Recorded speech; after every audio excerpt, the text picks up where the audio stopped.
then she said, repent, repent for the coming of the Lord is at hand. Repent.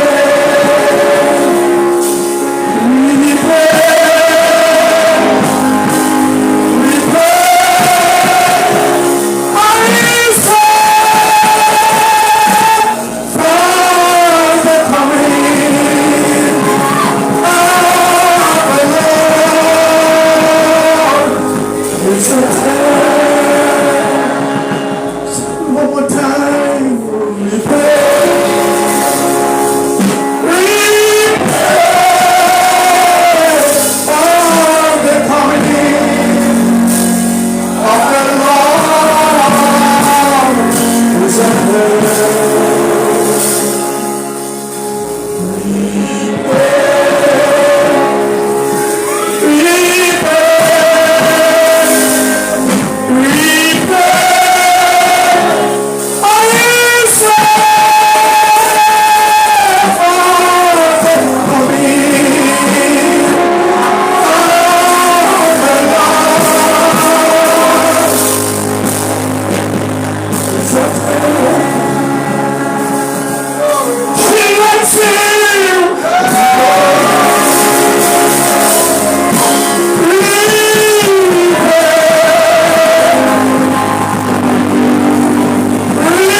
understand how we worship.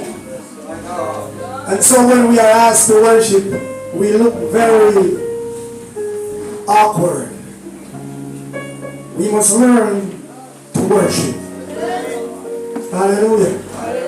Worship comes with grace. Grace. Grace.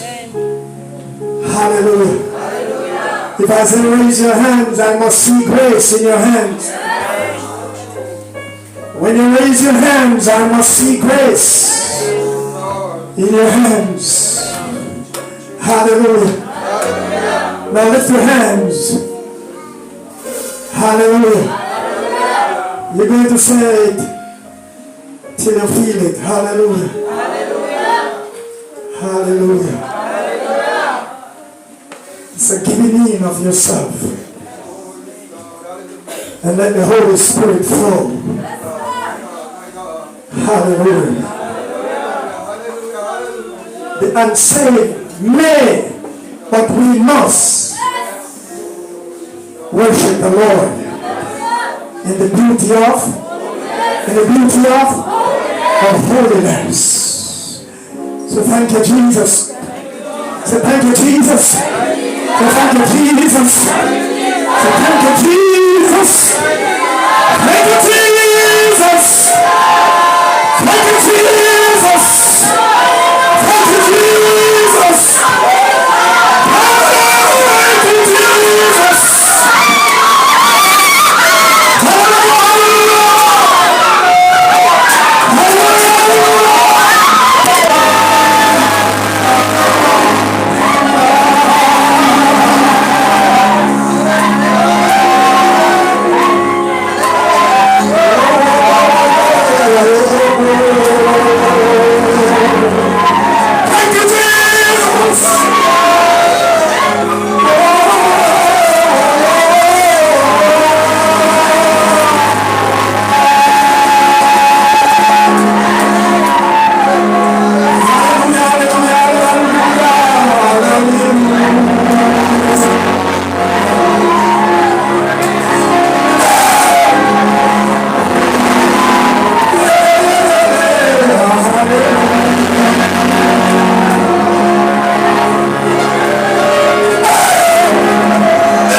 Everybody have our own life experience. But even if we are slow to learn, out of all the kindness of God towards us, we must can identify if not a few, but even one outstanding one. Now we see God working on our behalf that deserve our gratitude of thanks. I want to thank Him for life. I want to thank Him for enabling you, but most of all me, to be in this house once again. You see, I am up and about every day. My ears are bombarded with all types of information. Information that are telling to us what time of the season we are in. And I'm making sure that I do not waste those opportunities that are bringing home to me the information to help me to determine the season that we are in. Because the Lord Jesus Christ had given to His disciples, although He could not specifically tell them when His return would have been, but He gave them some clues. Those clues would not tell them exactly when the Father would decide to return, but it would tell them when He is close. So the fact that I do not believe that those information were only given to the disciples for them and them alone, so I am making sure that I lay hold upon those information so that I too can be enlightened. And because I realize that these information, they are true, they are very proactive, so I am not waiting on anybody to tell me that I need to wake up. I'm making sure that my eyes are not seeing only what I want to see, but my eyes are seeing what I need to see. And even though my literal eyes will be seeing what I would not love to see, it is also a part of the information that will forewarn me that the time is near. When you see man killing man like animal, it is, although it is heart-rending to see, but it is a sign that His coming is near. When you see a young woman walking naked, you don't like to see it, because we, the people of God who are mature in our spiritual journey, that is not our desire. But every day you go out there, you are faced with these images. We ought to understand that it is a blessing for us to see the fulfillment of these things in our sight. With that assertion, I come to the house of God to tell everybody to wake up. Wake up. The preacher today was telling us about love.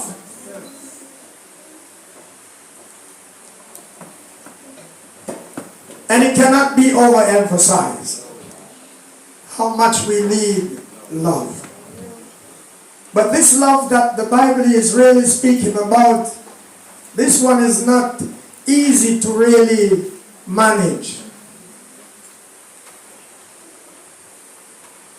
You see, Jesus was saying to his disciple, I give you something that the world could not afford to give you.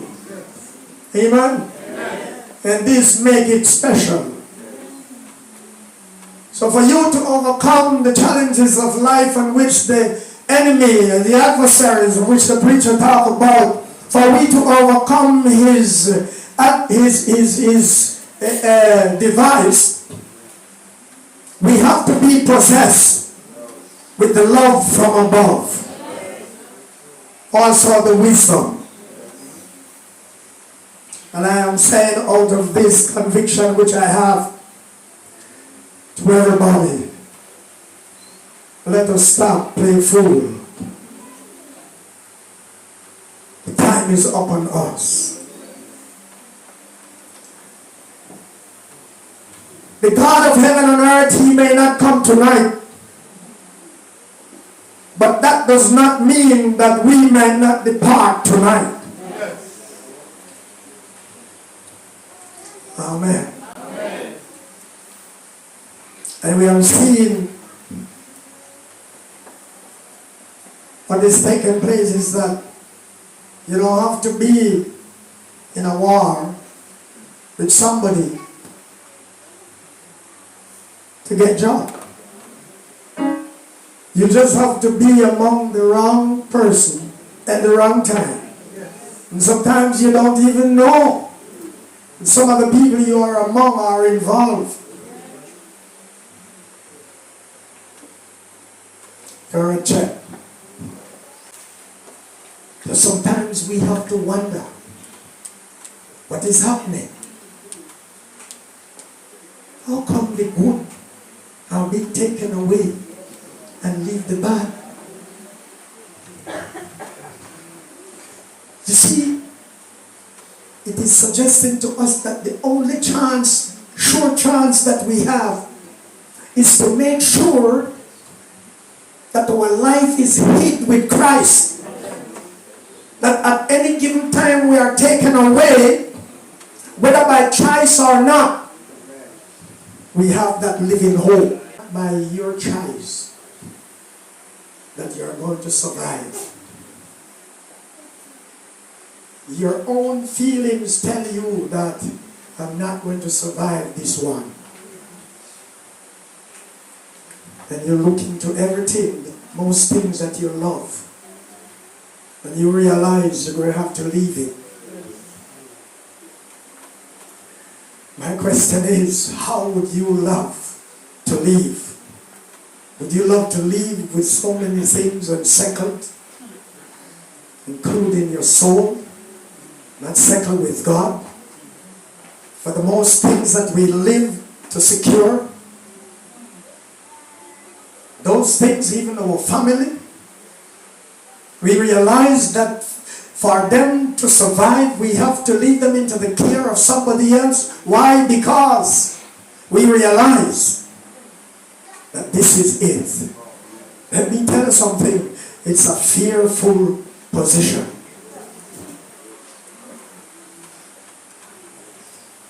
Fearful. So I beg of you, take this opportunity that God gave to us. Take it seriously. As I said, it's not because you are bad that you may die by the gun. It's not because you are bad that you may die by the knife. It's not because you are bad that you will die in an accident. But Paul said the sentence of death is upon us all. But thanks be to God, those that come to Jesus and claim Jesus, We live in Him. All glory to God. We live in. We live in. We live in Him.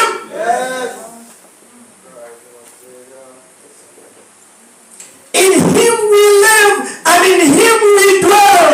In Him we move.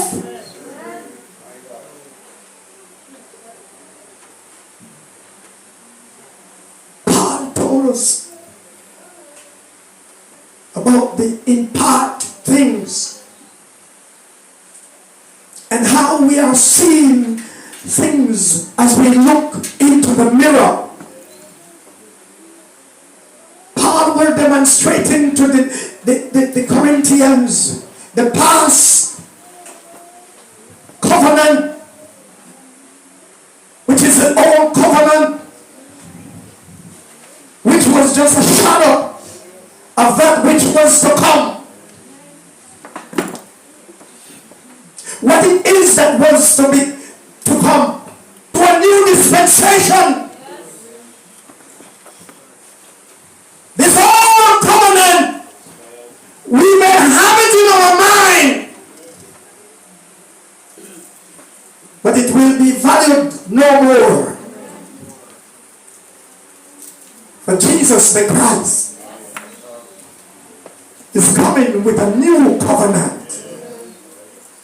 Mighty God, mighty God, He came with the covenant. He passed it on to those that believe in Him. There were those that reject Him and reject His gospel. But thanks be to God, even today, while people are rejecting the gospel, there's still others, there's still a young woman to say to us, remember His love. For it was love that brought Him down here.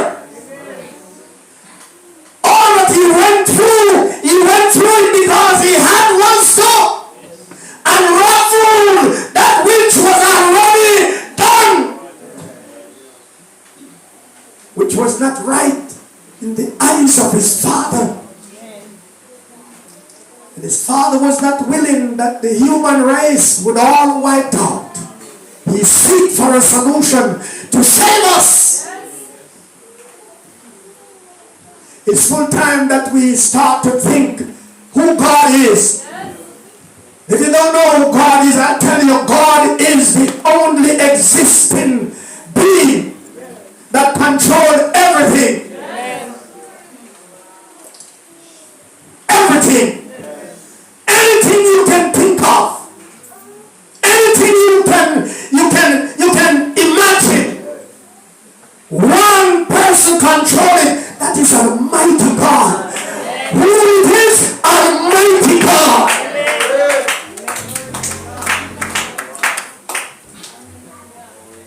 We have not seen.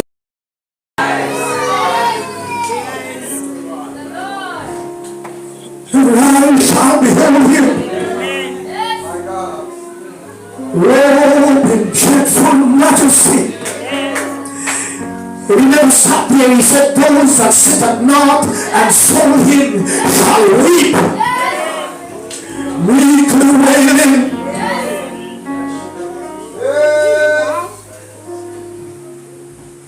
Then the preacher says, repent, for the kingdom of God is at hand. Now I'm going to make sure that each day that God help me to come into this church, I say what God wants me to say to you. There are times when we laugh. There are times when we smile. There are times when we make fun. But there are times when we got to be serious about God's business. Because this is a life and death.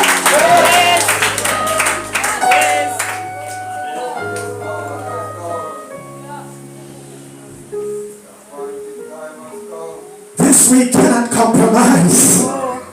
The wages of sin is death, but the gift of God, I said the gift of God, I said the gift of God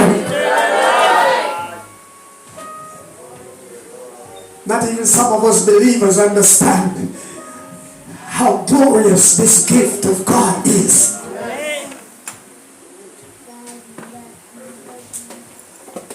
But we need to practice the transformation of the old man into the new man. Amen. Where we don't walk in the old man anymore. We don't talk in the old man anymore. The preacher says some of us as believers, we slack up in ourselves and let the adversary walk in. So we don't talk like we need to talk. We don't walk as we need to walk. We walk to please ourselves. We talk to please ourselves. But if we continue in this way, I tell you, we are going to miss the revelation. What is the revelation? The revelation is the mystery of God. For mystery is a thing that cannot be read. Oh, behold, I give you a mystery. We shall not all die. This is a mystery. This is a mystery. This is a mystery. We shall not all die. So what is going to happen to us? How are we going to understand mystery? He said you understand a mystery by revelation. Say amen, somebody. Say amen, somebody. I'm not preaching another gospel, but I'm just building up. And that foundation, revelation. Every child of God need to understand revelation. We need to pray for revelation. When God releases revelation into our spirit, then we start to understand spiritual matters.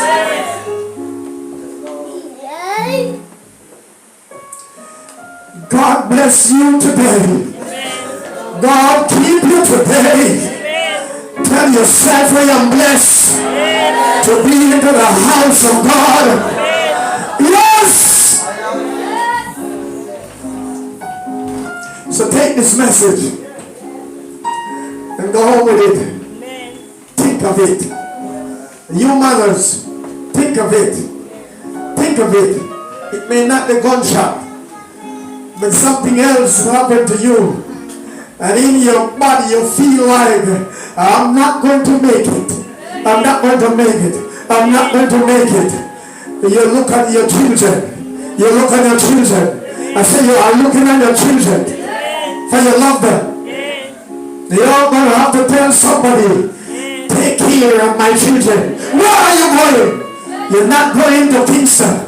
You're not going to America. You're not going to Canada. You're not going to England. You're not going to the Bahamas. So where are you going? I'm taking a trip.